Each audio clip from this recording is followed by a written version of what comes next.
Gryffindor, the hat shouted. The great hall fell silent for a moment before the Gryffindor long table suddenly erupted in a deafening, idiotic roar, almost blowing the ceiling off. "We got Potter! We got Potter!" My mind went blank. I stared blankly at the sorting hat clutched in my hand. Impossible. The force and pain of Nagini's teeth still lingered on my neck, but in an instant, I was in the brightly lit Hogwarts Great Hall, in the middle of the sorting ceremony. What was going on? I moved my right hand, which was hanging at my side. Undoubtedly, this palm had no calluses or potion corrosion marks, and it was at least 4 sizes smaller. This was not my hand. To be honest, I didn't understand the meaning of "we got Potter," although a faint, horrific guess was forming in my heart. Except for when Harry Potter had just enrolled, I had never seen this scene anywhere else. On the surface, I kept my expression impassive, walking towards the Gryffindor table. I ignored Percy's expression, who wanted to shake hands, as well as the cheers from a group of young wizards, and found a seat to sit down. "Harry, I knew it!" the Weasley boy yelled, slapping my shoulder. "Welcome, my boy." Nearly headless Nick also happily patted my other shoulder. The feeling was like being splashed with a bucket of ice water. My expression was wooden. A terrible, utterly absurd, yet very likely true guess enveloped me.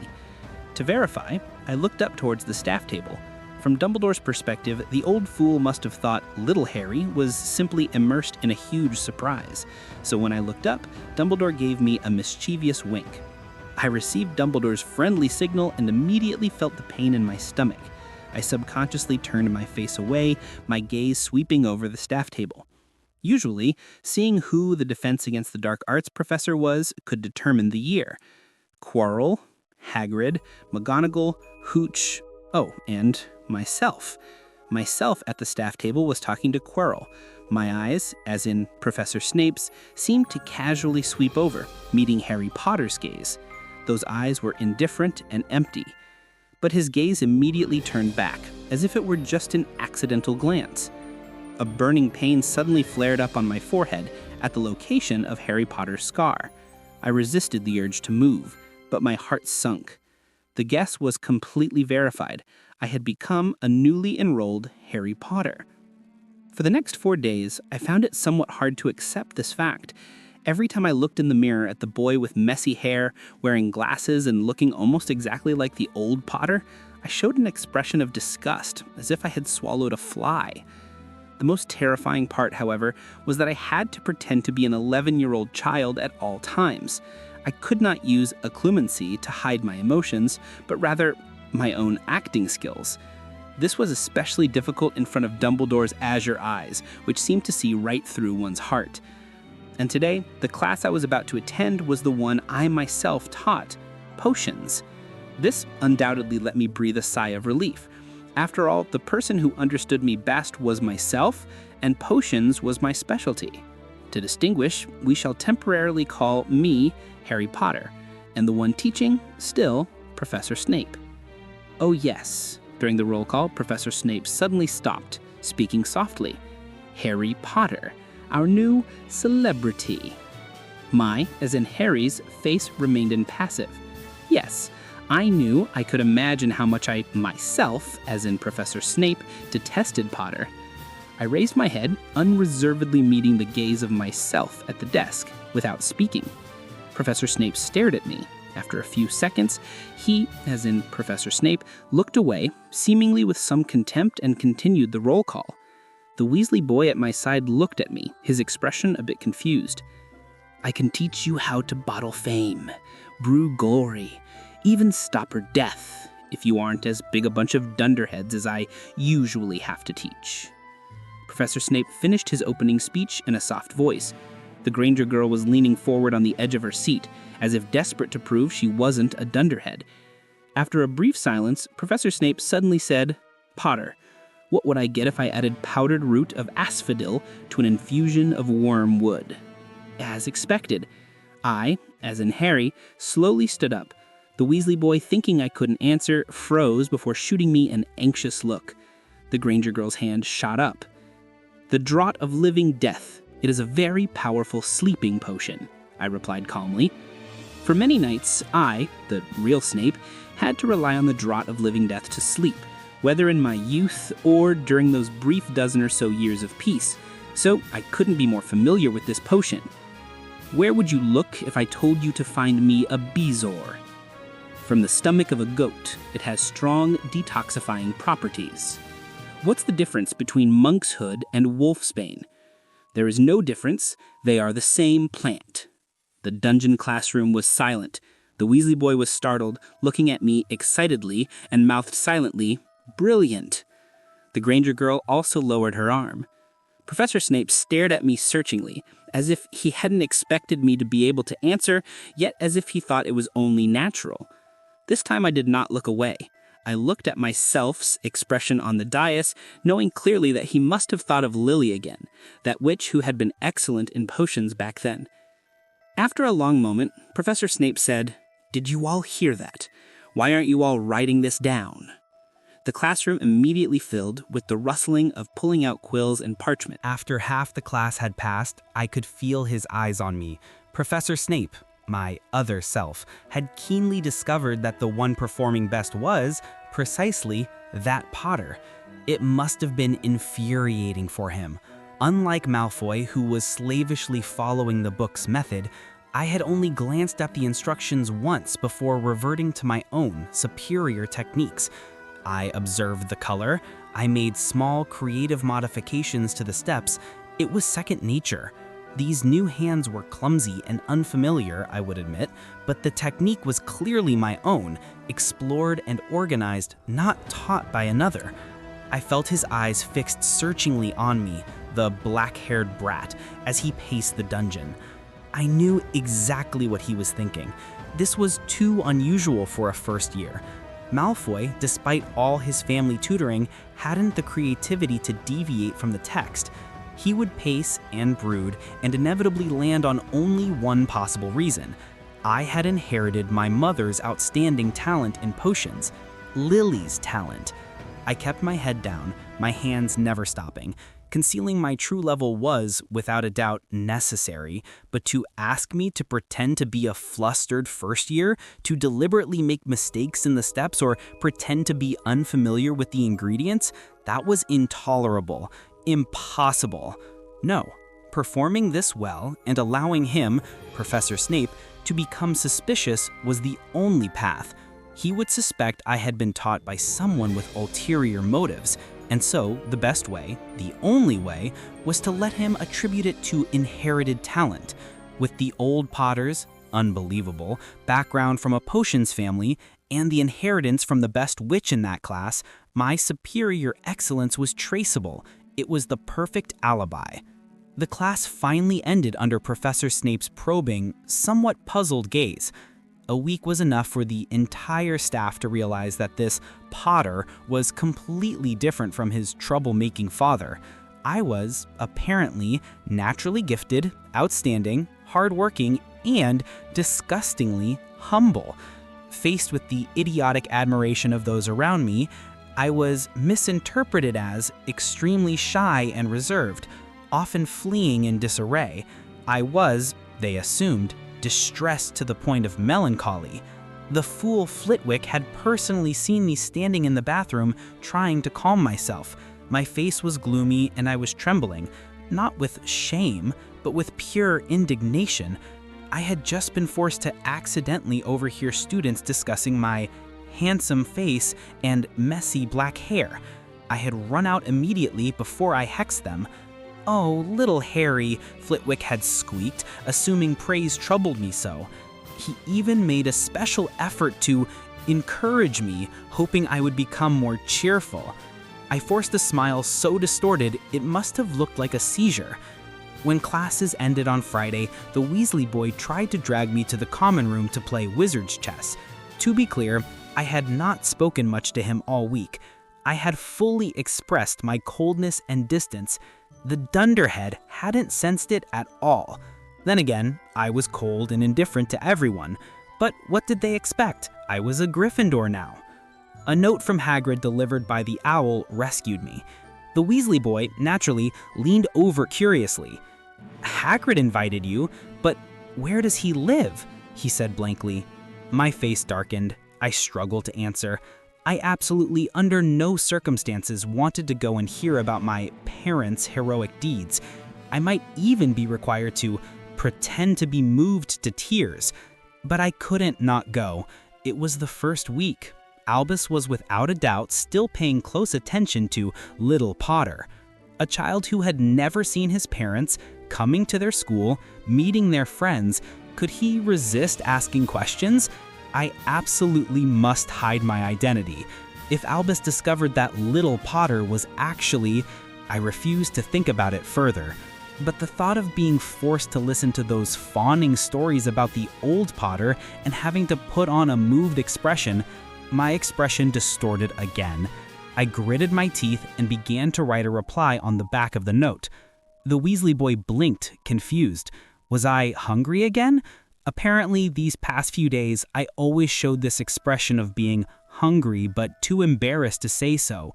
I had, admittedly, told him that once in a low voice to make him go away. He believed he now had an understanding of my excessively shy personality. His solution? He would simply help me get more food every day. I was trapped in a comedy of errors written by morons. And I wasn't the only one suffering. As I trudged to Hagrid's hut, Dumbledore, on his end, was also troubled.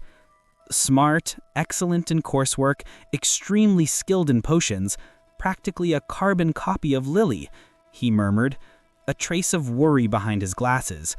But this child is just too timid. He hadn't expected such a personality from the Muggle world, but he reasoned that since I was sorted into Gryffindor, there must be hope.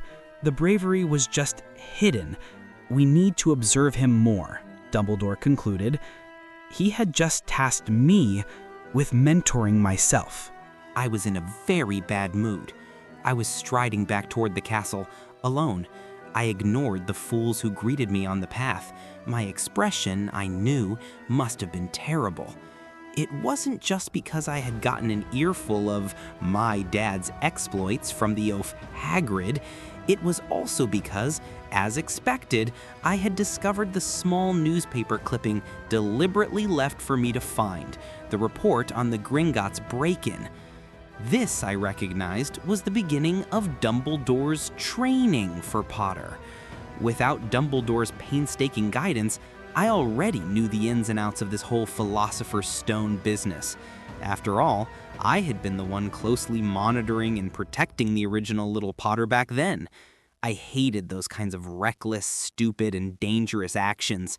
Rushing about, seeking the spotlight, exactly what the Gryffindor Lions loved. And now, throughout this entire process, I knew I had no choice. I had to participate. My thoughts couldn't help drifting, thinking of the tasks Albus would assign me in the future.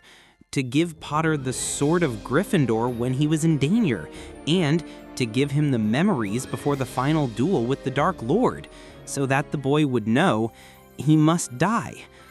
Just look at Dumbledore's training methods. First year, Potter had a face-to-face brawl with the Quirrell version Dark Lord.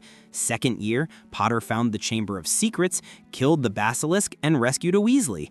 Third year, he had a chaotic battle with his dog godfather and 100 Dementors.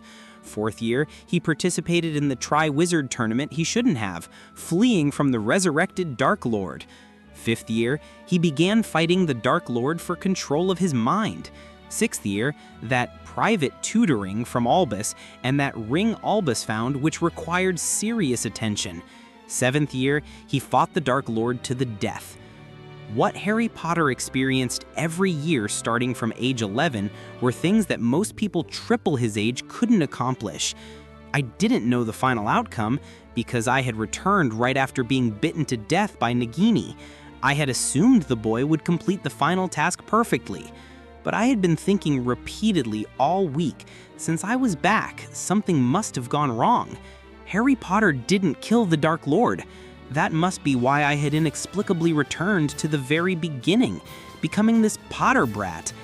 This time, did I need to take Harry Potter's place and do it all over again? I reluctantly accepted this mission I had reasoned out for myself. But that did not mean I had to show off like the original Potter, especially not on a broomstick, which I hated. Soon enough, during flying class, there was Malfoy holding Neville's Remembrall in one hand, provoking me with a smug look.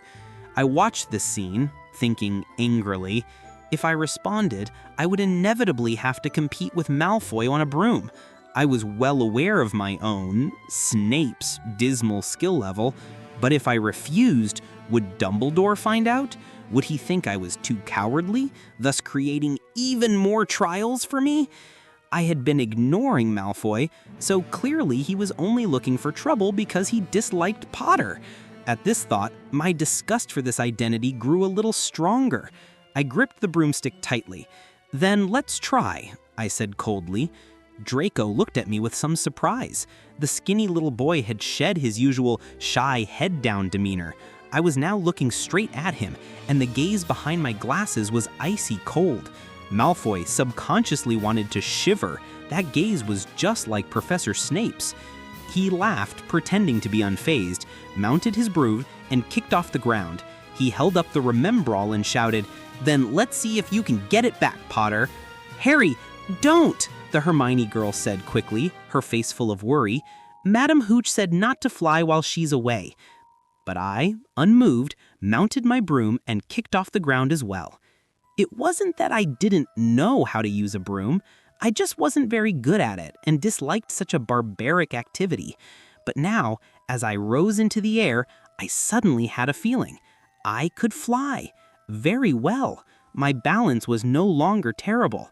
The broomstick had never felt so much like an extension of my own arm. The breeze whispered, and a strange feeling filled my heart. A trace of emotion flickered across my face. But I collected myself almost immediately and flew off in pursuit of Malfoy. Malfoy looked back, startled by me chasing so closely behind him.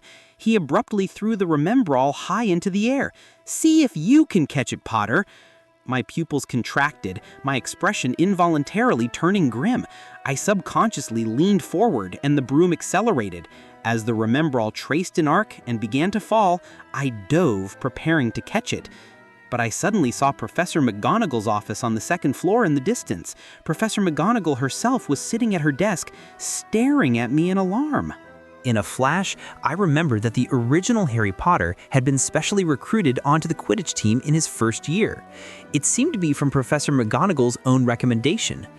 But how did Professor McGonagall discover little Potter's flying talent?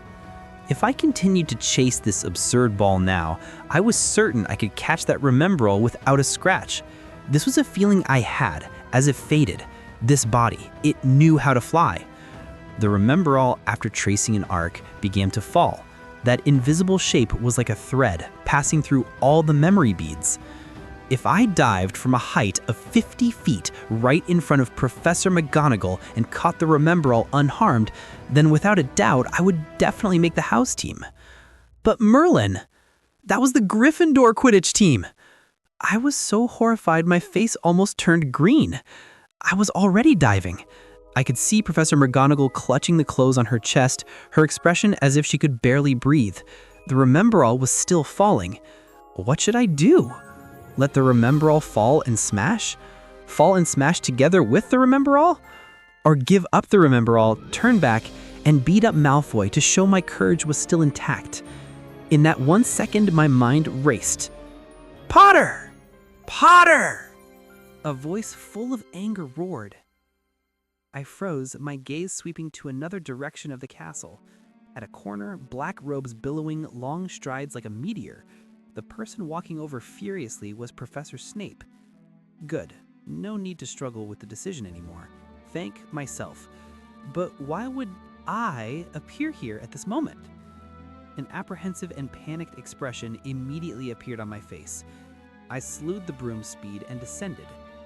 That poor Remembrall had already smashed into tiny pieces impossible to put back together. "Potter!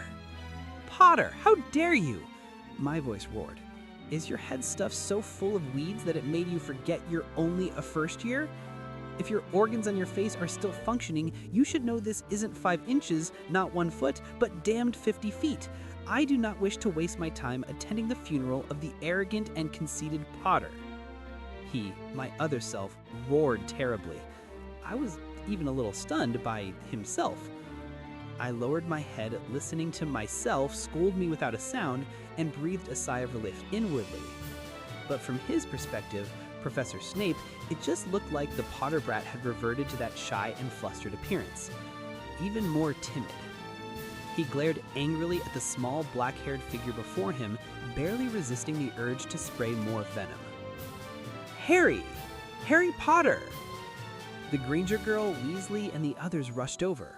When they saw Professor Snape standing nearby, their eyes filled with sympathy. "Professor Snape, wait a moment." Professor McGonagall also interjected from the open window. He just glared coldly at me. Weasley, Granger, and a few little Gryffindors trembled quietly under his death stare, but still tried to stand by my side to comfort me. Before long, Professor McGonagall finally hurried over. After hearing the whole story, she couldn't help but put on a stern face at me. "That was a height from which you could have broken your neck several times over." I kept my head down, my expression unreadable, seeming even more dejected. Weasley couldn't help but look at me with worry. "But," Professor McGonagall's tone changed, "to be able to stand up for your classmate, this is a demonstration of your courage." I heard him, Professor Snape, snort disdainfully from the side. "Therefore, I'm awarding 1 point to Gryffindor." Her expression softened, and she looked at me with some affection. Weasley and Granger's faces lit up with pleasant surprise. "Professor McGonagall, I raised my head, making my lips tremble as if moved and at a loss for words. I don't know how to thank you." "Aha! I actually earned a point for Gryffindor." "No, my child, you are too modest." McGonagall looked at me, gratified. I knew what she was thinking. This child is so much like Lily, both so kind and modest, yet possessing Gryffindor courage. It seems she could go tell Albus and put his mind at ease. After my first flying lesson ended, both my other self, Professor Snape, and Professor McGonagall went to find Dumbledore. Unlike Professor McGonagall's relief, my other self nearly had another big argument with Dumbledore. Cowardly, reckless, using timidity and fear to mask his actions and escape punishment, getting himself high up in the air and nearly breaking his neck. This is what you call courage? Dumbledore had to appease him. "Calm down, Severus. We should look on the bright side. Harry's personality was formed in the Muggle world. That he can show some change now is something we are happy to see.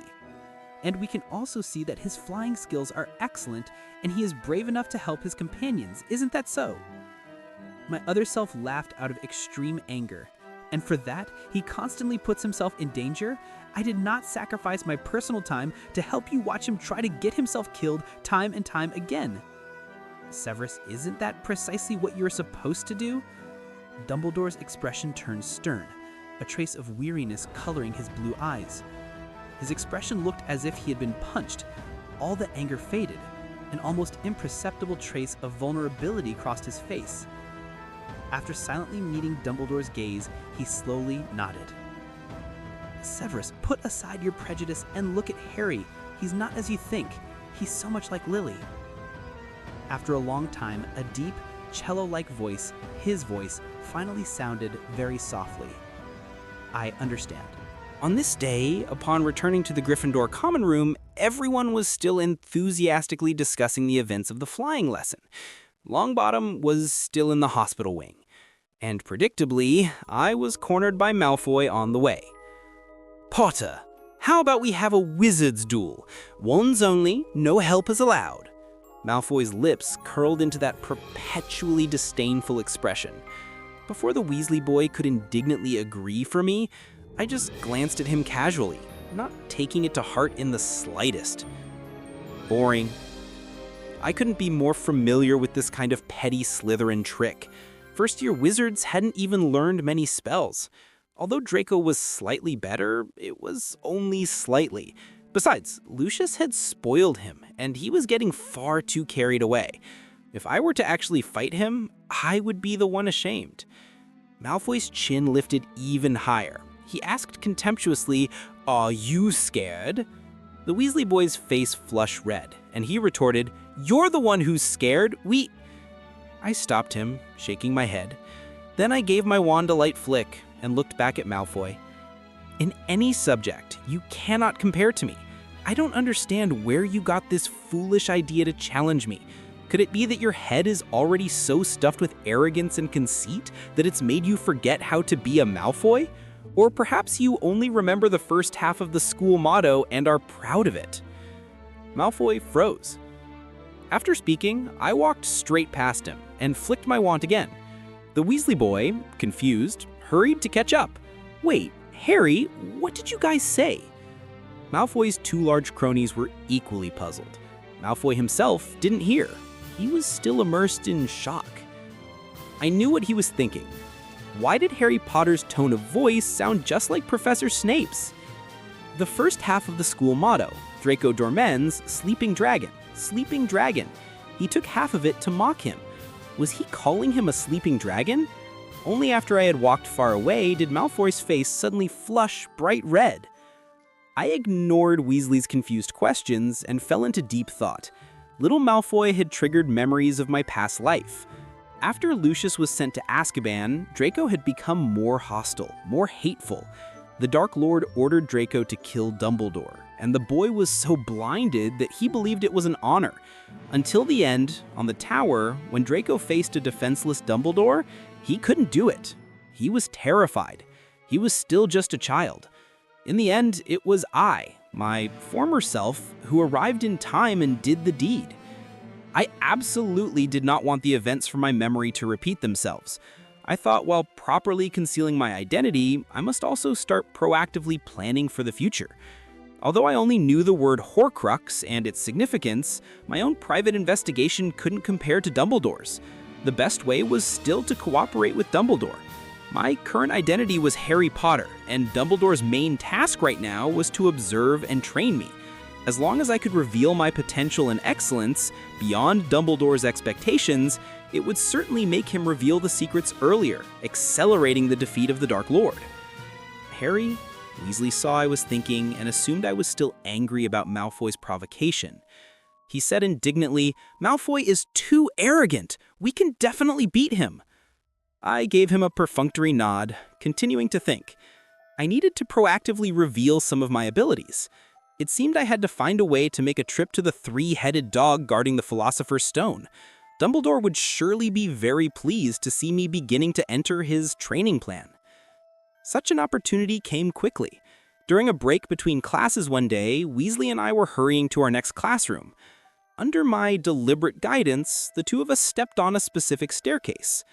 Before we could run across, the staircase suddenly changed direction. "Merlin, this isn't where we're supposed to go." "This seems to be the fourth floor Professor Dumbledore mentioned, the one we're not allowed to come to," I said, feigning realization. "This is the forbidden area. Could it be something terrible here?" He walked curiously down the corridor. Along the way, the candles on both sides automatically flickered to life, illuminating the path. The boy, growing curious, had already forgotten he was in a hurry to get to class. I feigned persuading him. "Since we're not allowed to come here, there must be some secret. We should probably go." "Harry, don't you want to know what's here? Come on, let's take a look." He turned his head excitedly, his eyes shining in the darkness. I pursed my lips, revealing an expression that was apprehensive, but trying to act tough so as not to lose face. All right. I knew perfectly well that the seemingly quiet portraits on the walls were all Albus's eyes and ears.